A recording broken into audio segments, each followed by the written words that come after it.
One of the biggest talking points amidst the Boro nuclear Twitter meltdown, which happens after every defeat, among the questions and the comments such as Boro are getting relegated, it's a mid-table squad, Carrick's going to walk by August, Steve Gibson is cheap and doesn't want to fund the club, and basically the world's ending, was the question of, is Boro's squad stronger this season than where it was last season? Because of course there are areas of the squad which are undercooked, underdeveloped, have clear gaping holes in them, which Boro simply have to fill if they want to replicate last season's accomplishments and or go one better and get promotion. But at the same time, it's impossible to compare the current squad, which still has weeks to develop and be added to in the transfer market, to the squad that finished last season, which of course consisted of players who had been there for months, had been fully integrated into the squad, and had been developed over the course of pretty much a whole season. So, the only fair comparison to see if Boro are truly in a worse position now than where they were last season is to compare the squad that started against Millwall on Saturday to the squad that started under Chris Wilder against West Brom on the opening day of last season, to really see which is stronger and if Boro are truly in a better position or a worse position than last season. As the Uruguayan curls one in. Oh, Middlesbrough take the lead!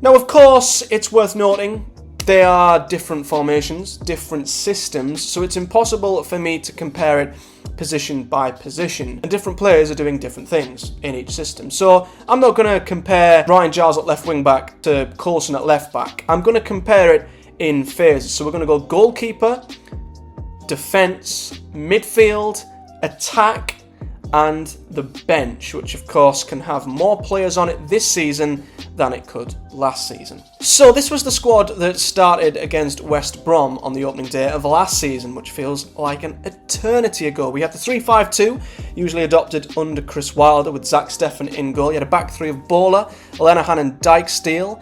You had the wing-backs of Giles on the left, Jones on the right. A midfield three of McGree, Howson and Crooks, and a front two of Akpom and Watmore. The bench consisted of Fry, Smith, Coburn, Boyd Muntz, Force, Roberts and Hackney. And then fast forward to Michael Carrick's squad that played at the weekend. You've got the usual 4-2-3-1 with Dieng in goal, a back four of Coulson on the left, McNair on the right, and a centre-back pairing of Lenihan and Fry. You had the midfield pairing of Barlasser and Hackney. The three attackers, which was McGree on the left, Foss on the right and Crooks as the 10 in behind Morgan Rogers. The bench consisted of Vandenberg, Isaiah Jones, Gilbert, Howson, Silvera, Coburn, Piero, Glover and Akpom. So starting at the back, between the sticks, we've got Steffen and Dieng. I'm going to say we've pretty much replaced the same level of quality what we had last season with Dieng this season. I think both squads are pretty much equal when it comes to the keeper. Zach Steffen and Dieng, extremely similar. Steffen very calm on the ball, amazing distribution, but wasn't the best shot stopper when he first joined the club. He actually made a few clangers in the early months and looked a little bit shaky when coming for crosses and set pieces, whereas Dieng, of course, it is worth noting, is a much smaller sample size we can judge him on, but Seny Dieng so far looks just as good with his distribution, looks just as calm on the ball as Steffen, but has shown very good shot stopping and looks pretty comfortable when claiming crosses. So I'm not going to say he's an upgrade on Steffen yet, but the signs are good. So for me, I think the squads are pretty much matching up when it comes to the goalkeepers.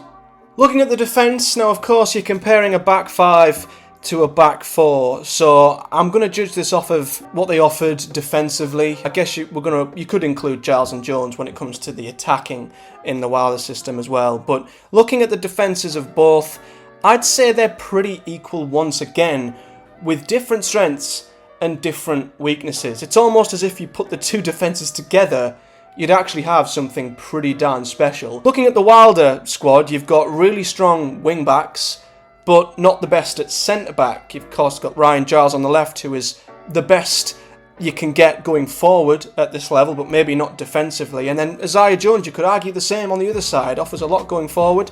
He's alright defensively, but not the best. And then at the centre-back, you've only really got Darragh Lenihan, who is an actual out-and-out centre-back. Mark Bowler at left centre-back is a left-back by trade, and Dyke Steele at right centre-back is a right-back by trade. And they were both replaced by Matt Clark when he was fit, and Paddy McNair or Dale Fry. So good at wing-back, but not good at centre-back. Fast forward to the current squad, it's the complete opposite. You've got really good centre-backs with Darragh Lenihan and Dale Fry, but not so good at full-back. Of course, Paddy McNair shouldn't play there, will be replaced by Tommy Smith, which will bolster that position and make it probably just as strong as the Isaiah Jones, albeit in different ways. And then Hayden Coulson clearly is nowhere near the level of Ryan Giles in terms of his quality and his attacking output. So for me, I'm going to say that these are just as good as each other once again, but for different reasons. You've got one team which is far better at wing-back / full-back, and the other that is far better at centre-back than the other. So for me, it's very difficult to say one's better than the other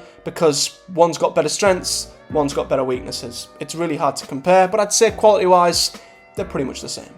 Now looking at the midfield, I guess you could kind of say in the Chris Wilder system, the midfield would consist of McGree, Howson and Crooks, whereas in the Carrick system, you've got Barlasser and Hackney. Of course, I'd say McGree and Force are more attackers, as is the number 10, which of course is occupied by Matt Crooks at the moment. So comparing the midfields, again, I think they're very, very difficult to say one is stronger than the other. You've got a midfield three under Wilder with McGree and Crooks either side of Howson, and then you've got the pairing of Dan Barlasser and Hayden Hackney. And although Barlasser had a pretty shocking start to the season, I think his ceiling is ridiculously high and his stats for assists are off the scale. We've also got Hayden Hackney, who's one of the best upcoming breakthrough midfielders in the whole of the EFL.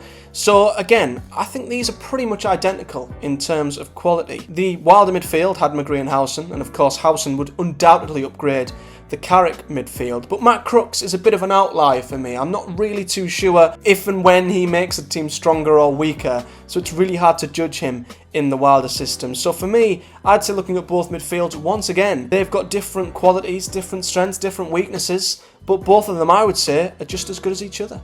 And then in attack, now this is where both sides are probably as different as it can get. Under Chris Wilder, you could argue the attack was Giles, Jones, Akpom and Watmore, and the Carrick attack, you've got McGree, Force, Crooks and Rogers. McNair, I wouldn't say is an attacker, and I wouldn't even say Tommy Smith's an attacker when he's in the team, and Coulson, I wouldn't say was offering much going forward either. If Boro do fill that position with a Giles-like left-back, then of course Boro's attack might be more bolstered now than it was under Wilder. But as it stands, you've got two very different attacks, and I'd say the Wilder attack is a little bit stronger than what we have now. Of course, you've got Ryan Giles on the left, Jones on the right. Much better attackers than they are defenders. They terrorise the final third of any championship defence, and you've got Akpom in the middle and Watmore alongside him. And of course, we weren't to know how good Akpom would become, but looking at him in that squad now, you'd have to say Giles and Jones either side of Akpom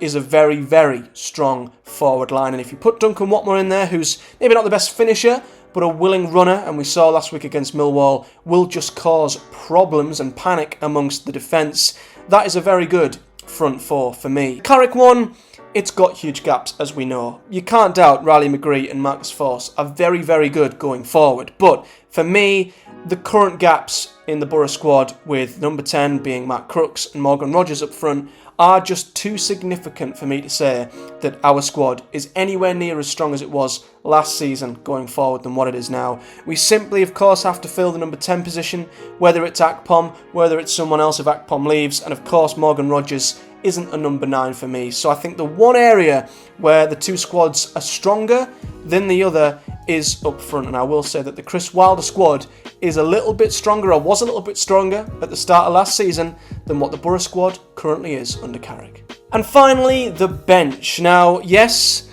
the Boro squad now has a bigger bench than what it had under Wilder, but honestly, there's not that many players on the bench when you look at the Wilder bench that were very effective at all, or you could argue would come on and make much of an impact. Dale Fry and Tommy Smith, I'd say they're two first team players who would make that 11 stronger, and then maybe Marcus Forss and Hayden Hackney, but you know, Josh Coburn, would he make that squad stronger if he started?